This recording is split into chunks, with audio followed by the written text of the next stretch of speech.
This week's book, which we'll explore together, is a very special one titled The 8 Master Lessons of Nature, or Tam Bai Hok Sao Sak Den Tu Thien En Hien. The author, naturalist Gary Ferguson, combines recent research in biology, medicine, quantum physics, psychology, and philosophy to impart 8 wonderful lessons from nature. Reading this book, you'll feel as if someone's hand is guiding you into the vast wilderness, allowing you to experience, with your eyes, ears, and heart, the lessons nature wants you to know, helping you live a happier life. This is a magnificent work that could only be written by someone who has dedicated their life to continuously observing the workings of nature, delivering the profound wisdom that nature wishes to send us. It will stir your soul with scientific reasoning and the heartfelt sincerity of Mother Nature. Now, let's feel the vibrant life in the quiet moments with 8 profound lessons from nature. Lesson 1. Embrace the unknown asterisk. It's a fact that we are fortunate to live in a miraculous scientific age. Are you excited to know that every day you walk on the street, your feet touching the ground, the electrons in your shoes repel the electrons on the road? This means that while it feels real, you're not actually walking on the ground. Instead, you're hovering. Why does the author say this? It's to emphasize that the natural world holds so many things you don't yet know. Nature, like each of our lives, is constantly changing and full of wonders you haven't yet been willing to fully explore. If we don't understand our relationship with nature, we also cannot grasp the profound meaning of life. Regrettably, in life, many of us are preoccupied with how to get promoted, increase our salary, and earn a lot of money, narrowing our lives to material goals without ever thinking about how to truly experience life in its entirety through interaction with nature.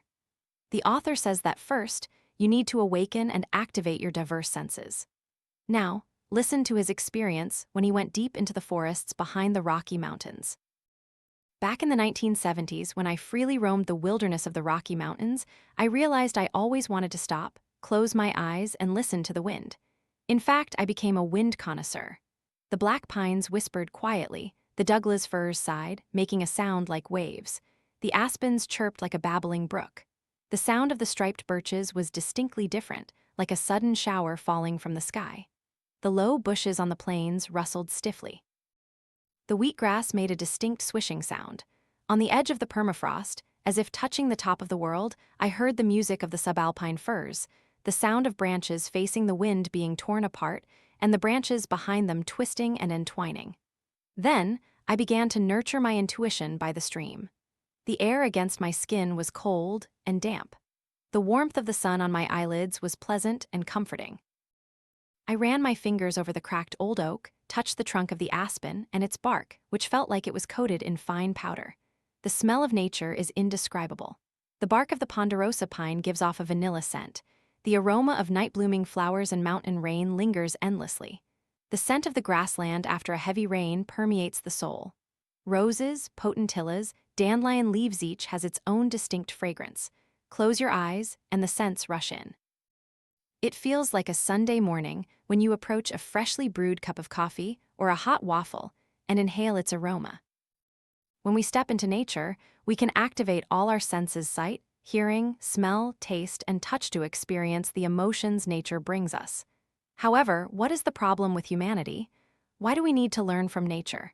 The ability to accept the unknown. It's because humans have classification obsessions. From primitive times, we quickly categorized everything. This is useful, that is useless. This is dangerous, that is safe. This person is a friend, that person is an enemy. This one is good, that one is bad. This is excellent, that is terrible. This classification obsession helps humans reduce the energy consumed by the brain, but its drawback is that it makes us easily divide the world into 2 opposing sides. When we enter a forest, we often habitually assume that deer and eagles are good, while flies and mosquitoes are bad. But in reality, flies are crucial pollinators for all plant species. Furthermore, as decomposers, they are truly masters of regeneration. Flies can destroy many insects and butterfly larvae. Therefore, it's not an exaggeration to say that flies play a vital role in ensuring abundant harvests worldwide. Next, look at mosquitoes. They nourish thousands of other creatures like fish, lizards, birds, and salamanders. But what about us? We swat a mosquito when it lands on our skin, kill a fly when it touches our sweet cake. Hummingbirds are good, hawks are bad. Chipmunks are adorable, large rats are disgusting. We have developed such discriminatory thinking. But when you observe the great work of nature closely, you will realize that this distinction is completely illogical.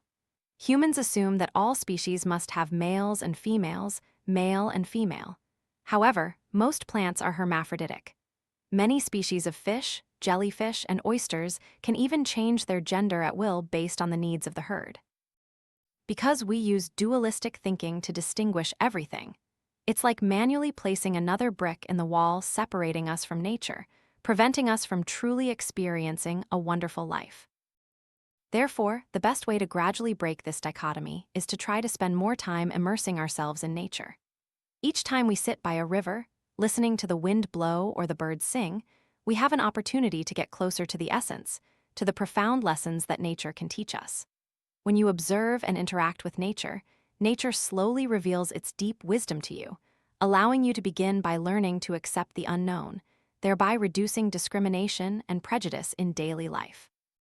Escaping dualistic thinking to view all problems no longer merely seeks joy and avoids pain, hopes for success, and fears failure. You will realize that every ups and downs is an inseparable part of this life. So, this concludes the first lesson from nature. Lesson 2, Interdependence.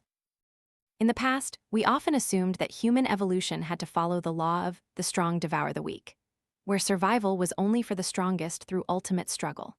From this perspective, modern society has formed a deeply ingrained belief that only those who constantly strive to be stronger and superior to others can survive and thrive. However, reality shows that the essence of life is not merely competition, but also cooperation, symbiosis, and interdependence. Humans think they are the most intelligent species on this planet, but in reality, plants also possess a wisdom we cannot imagine. For example, if you are walking in a vast forest and see a young sapling growing among tall trees, it is overshadowed by the larger trees, receiving no sunlight. You might wonder if this sapling will die from lack of sun. But this worry is unnecessary because trees in the forest are intertwined and their roots are connected by another living organism, fungi. For millions of years, trees and fungi have been interdependent, maintaining a close, mutually beneficial evolutionary relationship. Fungi grow under the canopy of large trees, inserting their thin, spider-web-like tubular filaments into the tree roots, absorbing the sugar produced by the trees through photosynthesis. Once the fungi spread their network within the tree root system, they begin their protective role.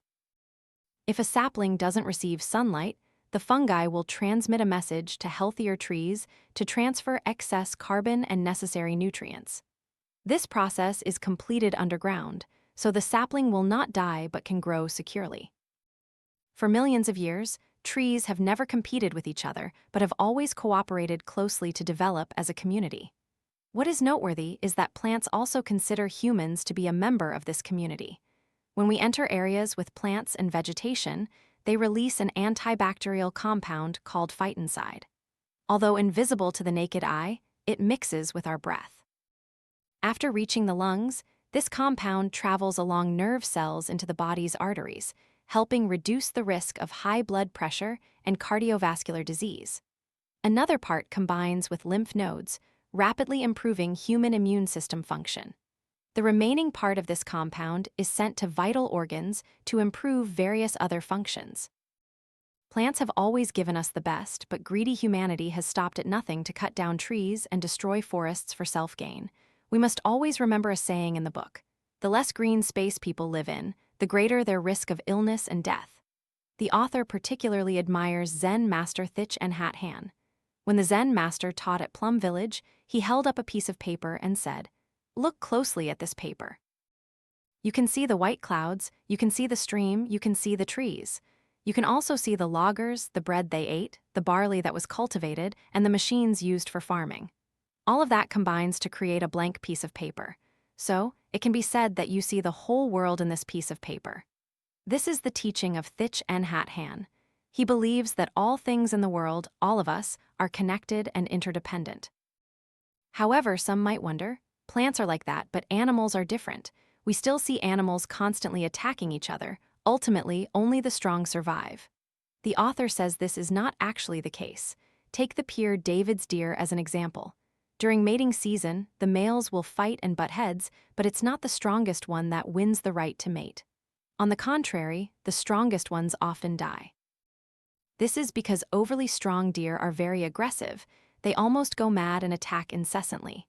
In forest trails in America, one often sees scattered antlers of male deer. The stronger the deer, the more prone they are to madness, even crashing into cars. Therefore, ultimately, the strongest do not survive. Only those deer that can control their rage and mate peacefully can last longer. Not only in the animal kingdom, but in physics, the scientific community also took 100 years to discard deeply entrenched theories that our world needed to be divided into opposing categories. One of the most important experiments here is the double-slit interference experiment, which demonstrates wave-particle duality, meaning a beam of light has both wave and particle properties depending on how you choose to observe it.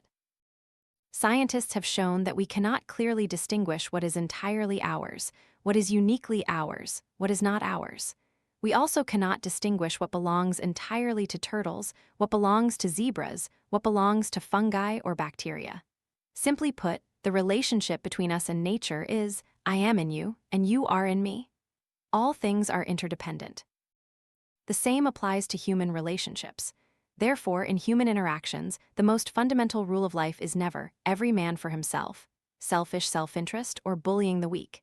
Instead, it is the understanding that to live peacefully, prosperously, and happily, we need to develop a magnanimous heart, compassion, selflessness, and a readiness to support one another.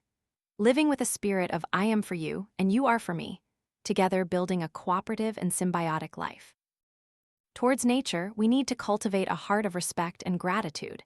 You protect nature, and nature will bring miracles to your life.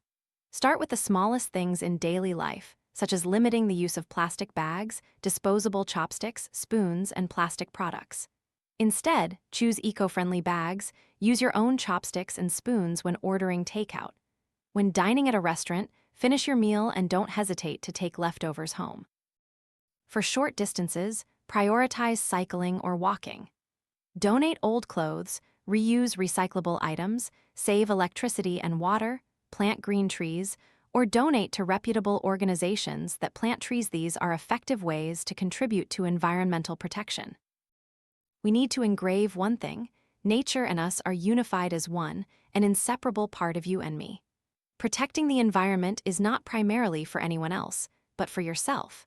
Just as the famous American poet and writer Walt Whitman advised everyone should walk more in nature, where there are forests or gardens with fruits, sit for a while and meditate with the silent companions from nature. If you are tired of life, work, love, relationships, and find that none of these things last long or can bring you true happiness, then the only thing that remains with you is always nature. The author believes that nature has the ability to help a person escape narcissistic self-ego. Have you ever tried hiking in nature? Some people hike a lot, but what they truly care about is not nature. They pay attention to the watch on their wrist, the map showing how far they've gone, and taking beautiful, satisfying photos in nature. In reality, what they care about is only self-expression. Therefore, if you have the chance, spend more time in life truly feeling and becoming one with nature: the soft shapes of the valleys, the delicate colors of plants, the elegant swimming postures of fish schools, and the musky scent that inspires you to forget yourself. So, that concludes the second lesson, that all things are unified and interdependent. Lesson 3. Embrace diversity. Have you ever wondered why nature needs so many different species? If you pay attention, you'll notice that when crops face drought or disease, some plant species will die, but certainly, some will survive. As long as some plant and animal species continue to exist, the entire ecosystem will persist. This is nature's rational deployment, meaning nature possesses remarkable wisdom, always reserving space for resilience through the diversity of species, and within each species, a diversity of behaviors and personalities. The more diverse it is, the stronger its vitality. This also reflects a truth in human life. If we move away from diversity, our fragility will become increasingly severe. Resilience, Anti-fragility and overcoming adversity are essential abilities that everyone needs in life. What is anti-fragility? If you're hearing this concept for the first time, you can learn more about it in the book video, the link for which I've put on the screen. Here, I'll give a simple example. If you only have one source of income and don't plan to create any other income streams for yourself, this is precisely a lack of anti-fragility. Or if you only focus on developing one skill to serve a specific career, then that also poses a fragility to your future. Or if you only like to read one genre of books, in the long run, it's just a way of constantly hypnotizing yourself, making our thinking one-sided and narrow-minded. The author says he often participates in psychological studies and found, for example, that in a Western jury system, if there are both white and non-white individuals, their judgment accuracy is much higher than in cases with only non-white or only white individuals. And in academic writing groups, if the group has diverse backgrounds, the citation rate of their articles will be higher and achieve greater credibility. Philosopher Francis Bacon once said a truth: when universality arrives too quickly, it becomes dangerous. We achieve consensus too easily, which will harm ourselves. People think they are ready to open their arms to embrace and establish a certain community, but in reality, they fall into the trap of trying to make everyone the same. The current universal education also has such limitations. Humanity loves its own culture and wishes others to be like them. Assimilation is the tragedy of humanity.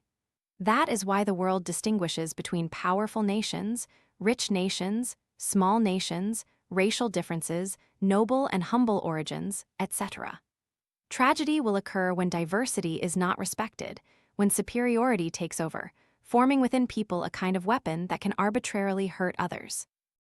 In a broad sense, diversity includes racial diversity, species diversity.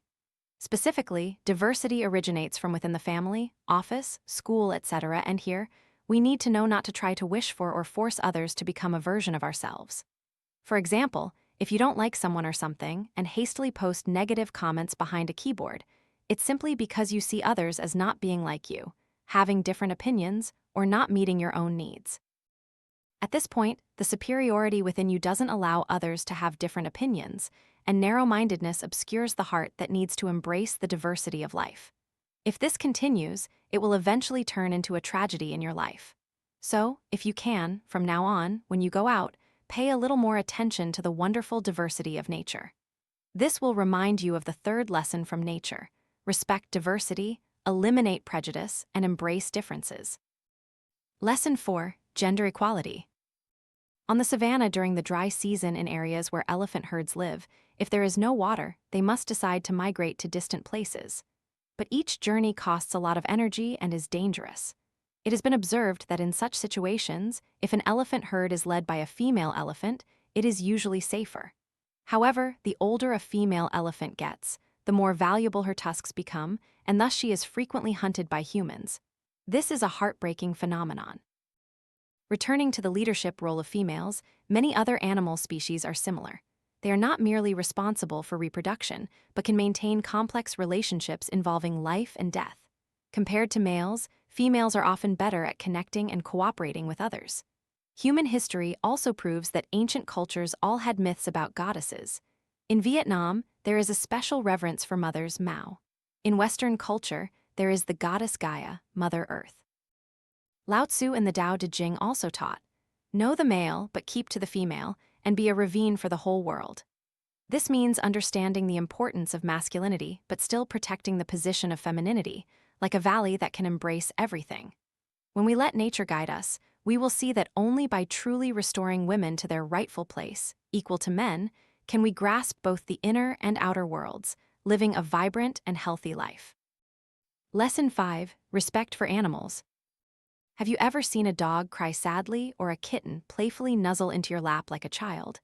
In such moments, many people think that animals also have emotions just like humans. But in reality, it's not animals learning from us, it's us learning from animals. This is the perspective of an American elder who taught the author. Humans appeared later than animals. To be precise, it is more accurate to say that we are learning many rich emotions from animals. When an alpha wolf grows old, though it steps slow, it cannot hunt, and often struggles to eat on time, it will not be bullied by the younger wolves in the pack. On the contrary, it always receives respect.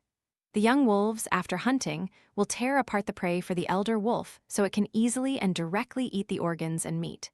Scientists observed that when an old wolf dies, its mate also disappears. They rushed to search and found the female wolf running with all her might, running farther and farther. Each time she paused, she howled, then continued to run. She kept running like that simply because she was overwhelmed with grief over the loss of her mate. In a central Tennessee sanctuary for elephants, the author witnessed the death of a 34-year-old elephant named Tina. Tina's friends came and touched her body with their trunks. After Tina was buried, people observed that normally elephants keep their distance from each other, but when attending the funeral, they didn't hesitate to stand shoulder to shoulder, gazing intently at Tina's grave. Her best friend, Susie, placed a car tire, one of Tina's favorite toys during her lifetime, on the grave. Animals' emotions are very rich, they have their own language. Yet, humans have been too arrogant, assuming animals are ignorant and emotionless. Whales and dolphins have up to 20 different types of greetings and interactive behaviors. They have unique whistles to introduce their names. Many animal species possess surprising intelligence. For example, elephants are calm, steadfast, and united. They have long memories and can remember many events throughout their lives. The neural connections in an elephant's brain are even more complex than in humans, so they are not easily agitated. Crows can understand cause and effect relationships, and dogs can solve simple calculations, and so on. Respecting animals and acknowledging the relationship between humans and animals can bring peace to our souls. Simply watching birds foraging, looking into a dog's eyes, or scratching a kitten behind the ear-all, these are sacred links between us and animals. Have you ever fed stray cats? If you have, you'll realize that if the cat trusts you, it will gladly stay by your side, eat what you give it, and you'll feel great joy. This joyful feeling will stimulate your body to release endorphins, making you feel love. These experiences are very beneficial and good for your health. Therefore, humans and animals need more connections. But what exactly does respecting animals mean? It means we must cultivate love for all living creatures. This love doesn't just mean saving one species, but saving all species: wolves, elephants, dolphins, along with ducks, cows, pigs, etc. All of this can show us the path to living a good and blessed life. Lesson 6. Learning to work efficiently from nature. We always think that humans value efficiency the most, but nature is far more efficient than us. The energy the sun directs to Earth in 1.5 hours is equivalent to all the energy from other sources combined, such as oil, coal, and wind power, that humans use. Each leaf on a tree is refined to the point where even subatomic particles, many times smaller than atoms, can absorb as much sunlight as possible. Every living creature operates its body efficiently. This efficiency is admired by physicists and architects. In fact, our advanced technology also mimics the efficiency of living organisms, such as high-speed trains, water purifiers, and wind power stations. Have you ever wondered why beehives are designed in a hexagonal shape? It's to save energy while creating the largest possible internal space. How do bees know this? We don't know, but we must admit that nature is truly marvelous and intelligent. So, what can we learn from nature to live and work more efficiently? It all boils down to 3 keywords: harmony, balance, and rhythm. Harmony means letting everything be natural, not opposing or fighting. A wild duck migrating will not fly against the wind, tiring itself out, but will fold its wings and wait for better weather. Balance is the equilibrium between energy intake and output. Look at how many animals, after eating their fill, begin to move. They activate every cell in their body to consume energy and regain balance. Finally, there is rhythm. Just like many animals follow the cycles of each season and each day to work, rest, and recover in the best way. This is equivalent to high discipline.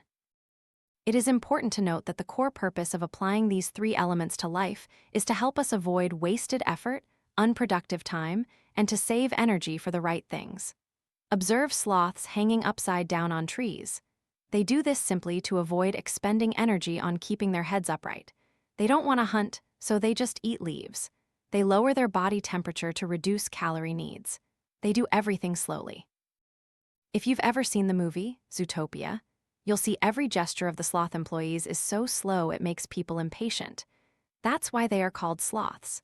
But in reality, their actions and evolutionary results are all about saving energy, unlike busy monkeys who jump around all day, eating a lot of everything. They are very greedy, often fighting each other, and even go to human settlements to steal food. So, humans also need to learn intelligent energy conservation from nature. The author has given us advice here. First, let go of obsessions and overthinking. Don't overthink.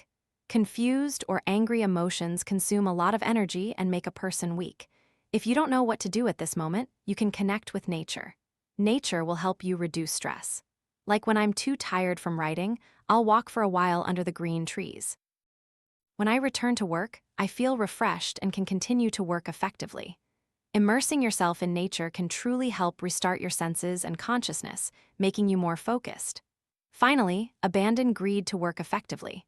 We need the ability to cooperate with others, but when working with others, people often only think of their own benefits and want to gain more. This will only lead to failure, sooner or later. The core motivation for willingly abandoning greed actually comes from gratitude. When you work and live with appreciation for those around you, you will find everything in life goes more smoothly. It's like the saying, kindness to others is kindness to oneself. This point is also the core of the law of unity and interdependence that we discussed above. It once again permeates other lessons. You will realize that this is also the highest wisdom of the universe. Lesson 7, Rebirth from Fire. Nature is always prepared for life in despair.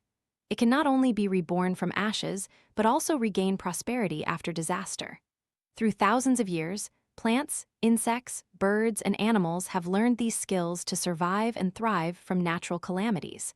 When a wildfire occurs, the ponderosa pine is always ready to face it. Its lower branches constantly fall off to prevent fire from spreading to other canopies. The wide spacing between mature trees not only helps store water, but also limits the spread of fire. When a wildfire truly happens, the seeds in the cones of the lodgepole pine can germinate from fire-cracked cones. They become the first trees to grow from the ashes. After being consumed by fire, nutrients stored in the trees and soil blend with the ash, creating an extraordinarily fertile layer of soil that helps trees grow taller, fungi larger, and moss thicker. That is the power of nature, an incredible power. As for us, some people in life, after a single setback, cannot recover. Why is that? It's because we are too obsessed with the desire for eternal safety. We always hope our lives will be smooth, hoping fate will not bring any disasters. If misfortune strikes, we want to quickly extinguish it to be safe again and move forward. If we can't extinguish it, we keep running away. But the author believes that if life had no explosive challenges, we would not be able to develop higher resilience. Challenges in life are meant to help you not only build resilience, but also unleash many other latent abilities. Overly preventing potential risks also means hindering your own breakthrough development. Therefore, like nature, embrace all changes with preparation and without fear. To do this, first, you must master Lesson 2, have no discriminating mind, by loving peace but also loving and embracing difficulties. Nature can be reborn from fire because it continuously accumulates abundance every day. When adversity strikes, we can also learn to recover step by step, just like nature. Remember that the most natural things are our fastest source of healing. Healthy eating, meditation, mindfulness, outdoor exercise, immersing ourselves in and feeling nature. Nature can help you readjust your life's rhythm, bringing you back to balance and harmony.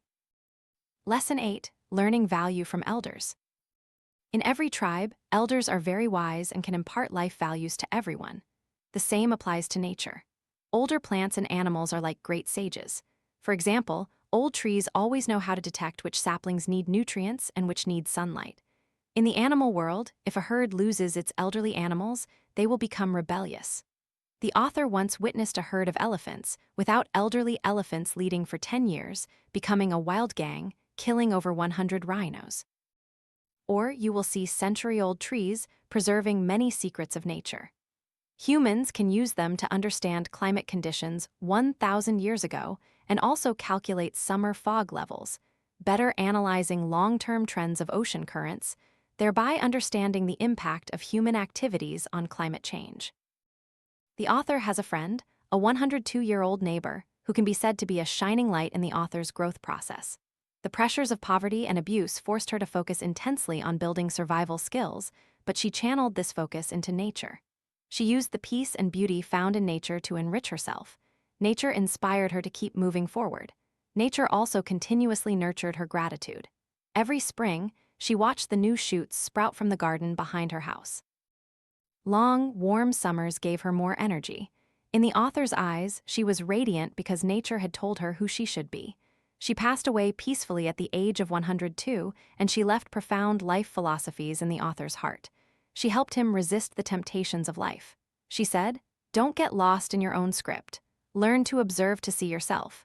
This is the value that elders bring us. If you pay attention, you'll see that Chillify introduces quite a few books written by elders.